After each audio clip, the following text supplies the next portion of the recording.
That's a quote, an extraordinary, hateful, Hitler-like quote from the former president of the United States. It is shocking. It is outrageous. It harkens back to the mid-19th century when the Irish immigrants were accused of bringing all sorts of diseases from Europe to the United States. It's one of the reasons that they were hated by people. And then every successive wave of immigrants, the Italians, the Chinese, the Jewish, the Eastern Europeans, and now the Latin Americans, are always accused of bringing diseases, a fact that is absolutely not true.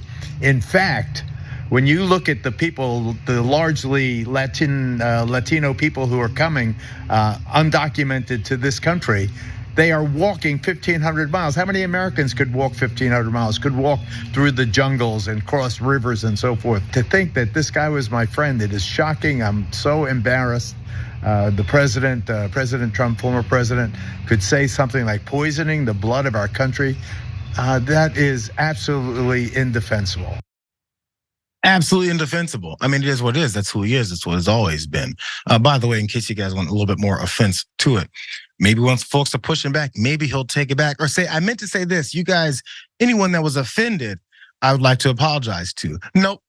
His spokesperson, Stephen Chung, called the former president's comment, quote, a normal phrase that is used in everyday life.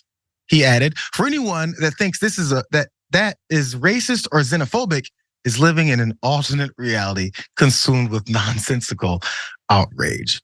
Yeah, poisoning the blood is something that I use on a daily basis. What? Nobody says that. Who says that? Why is that an everyday phrase? Like, oh, poison in the blood. Yeah, definitely. Immigrants, poison in our blood, for sure. Also, Stephen Chung sounds like an Asian guy. Really disappointed in you, man. We do not claim you. If you're an Asian guy, if you're any person of color who is like spreading this Trump baloney, especially racist baloney, no, I revoke your Asian card, Stephen Chung. I'm sorry.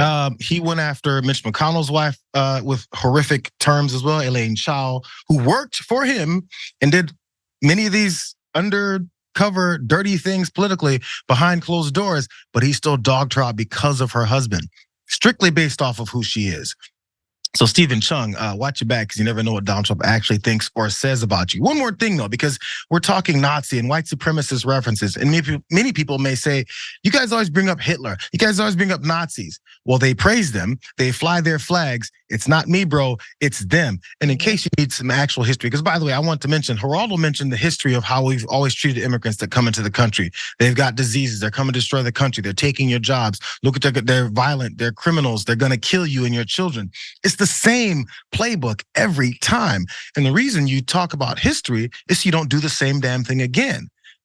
Let's reference really quick back to how we don't want to teach history about our enslaved folks here and the reasons why we don't want to do that. Because people might actually notice it and say, yo, we really did that to that degree, to these details.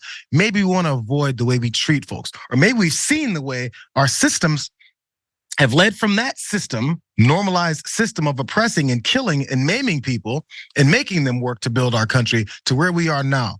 We don't want to make those connections. That's why we deny it all. So let's go to a little more history, because we're talking about the Nazis and Hitler. This was some of the things that Hitler was talking about within his book, From the Midas Touch. They pointed this out. Poisoning, quote, poisoning the blood of our country is a phrase you don't often hear from Republicans who have all but officially adopted the Great Replacement rhetoric. Referring to migrants as poisoning the blood of a nation can be found in Hitler's autobiographical manifesto, Mein Kampf. In chapter 11, titled Nations and Race, Hitler wrote, all great cultures of the past perished only because the originally creative race died out from blood poisoning. Hitler painted Jews and migrants to Germany as poisonous to the Aryan race and the German country. And Trump, of course, echoed those words.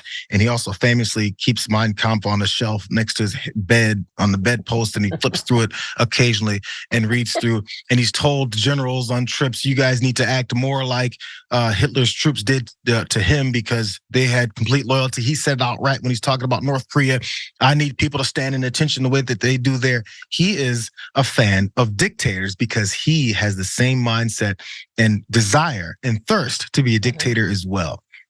Yeah, so and I'd love to. I actually really like that Geraldo Rivera brought up the quote about the Irish and the Italians, because a lot of the white people in this country they have Irish blood in them and they have Italian blood in them, and they consider themselves white, and they consider themselves pure-blooded white Americans. And people forget that when Irish came here, they were considered disgusting. There were signs put up that said Irish need not apply.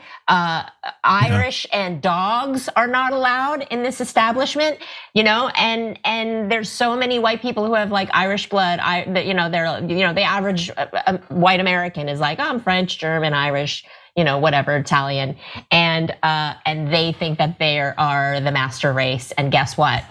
Every new, unless you're like English descended from like the very first people from the Mayflower, 100%. Guess what? You're a mutt too. It's something that many people don't want to accept, as far as maybe their children won't look, or their grandchildren won't look exactly as they had hopefully imagined.